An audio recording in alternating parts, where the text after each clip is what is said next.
I'm Phoebe Waller-Bridge, and I'm the writer and performer of Fleabag, of the TV show and the stage show, and co-artistic director of theatre company Drywrite with... I'm Vicky Jones. I am the director of Fleabag, the stage show, and I'm a writer and director of theatre.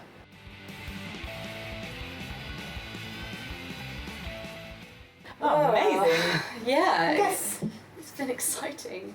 In some way, it feels like it's what you've been working towards the whole time, is to have that breakout moment. So it does feel like finally, we've come through, and it's been so exciting and just. Yeah, I mean, we worked for years as a theatre company, so we were designing nights for writers and coming up with ideas, building up, I think, I don't know, a sense of taste and what we liked and so on. And then it took a while, but eventually Phoebe wrote something which smashed anything else that we've been working on, and we decided to take it up to Edinburgh, which was Fleabag, the stage show, and that went well, and then the TV show happened, and so yeah, this year's been an incredible year for Fleabag, actually.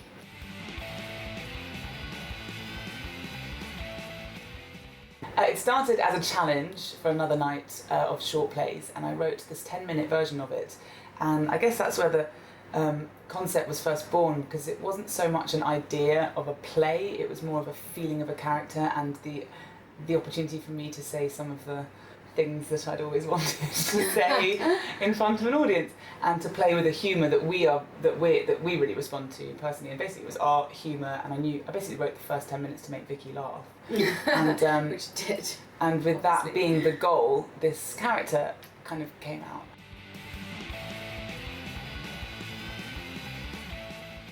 So there was never a moment when we thought, let's write, or let's develop, or let's make work about female friendships or anything like that. It was just something we knew instinctively that we wanted to write about. So Yeah, you had the dead best friend right from the beginning. Had a dead best friend. Good. Yes. Murdering Boo early on.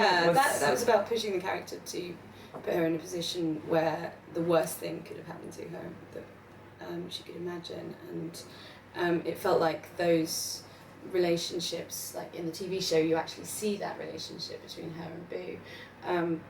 But that came kind of naturally from you trying to create a character that was devastated but covering it up. And it was really fun writing about a friendship that has been done before, and that felt familiar. And even though the characters themselves would be unique, it was the killing off of Boo that suddenly made it feel like a different story of friendship, because it's about the loss of a friendship, and what's lost then, and the loneliness, the deep, profound, horrible loneliness of losing somebody who's somebody else by complete chance in the world you have stumbled across. Especially, I think, when this happened, but for us basically, or for me anyway. Speak for yourself. But we just think the chances of meeting somebody who's like not even related to you or anything, and that you just get each other and they get you and everything's okay, and you're funny suddenly and you're clever suddenly to this person, and then the sunshine comes into your life, and then they get hit by a car or whatever happens in Fleabag. And so I thought, to play with the loss of a friendship rather than the celebration of it. Boo's a little bit me. Oh, Boo's completely. In fact, some lines are directly out of her mouth.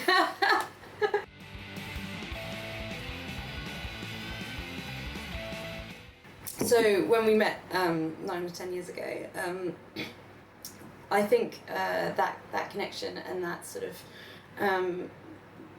lovely, brilliant friendship that came out of it meant that we could be really, really honest with each other and just really push each other to say exactly how we felt about things, and to really interrogate truths in our lives, to the extent that I don't think I would ever have been as honest in any of the things that I've ever written or made without having discussed them with you. No, me neither. And I feel like Fleabag comes out of that as well, that sort of, but really how do you feel, and like pushing and getting further and further towards the things that you daren't say to anyone, and then if you finally actually say it to each other, it doesn't sound so bad in the end.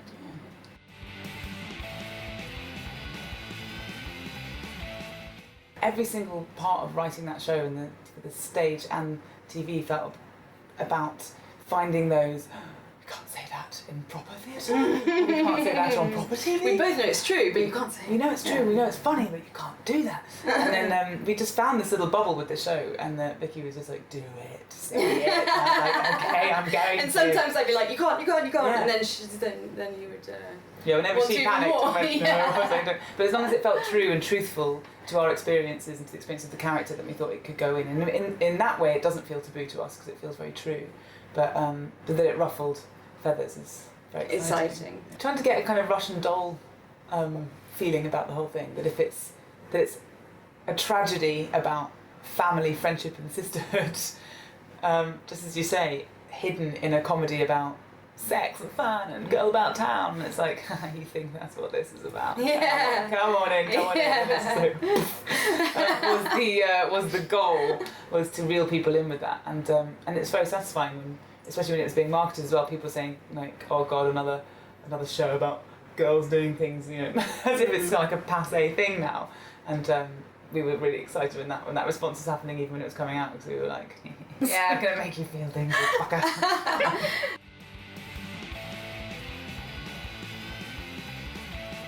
I feel a big responsibility to represent female characters truthfully, definitely, and even the darker corners of them. And I think the more truthful you are, then your responsibility is fulfilled.